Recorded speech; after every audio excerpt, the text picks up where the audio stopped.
هي أبو حيدر إجا، لك ليش مسمي أبو حيدر بيعوج حنكه؟ مع الأسف أنا بشوف لاي بالفيسبوك بيسمي حاله الأموي. شو هي الأموي؟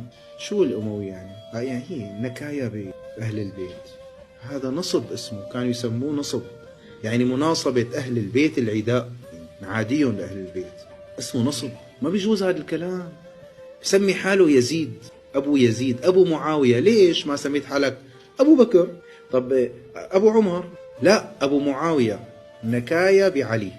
استغفر الله العظيم، هذا الكلام ما بيجوز، هذا الكلام هذا من الكبائر.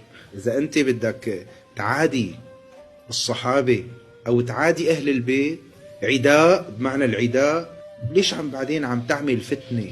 أهل البيت بالنص القرآني وبالنص الحديثي وبإجماع الأمة أكرم الناس على الله عز وجل. مو كل واحد من آل البيت من النسل الشريف، لا، في منهم عصاة.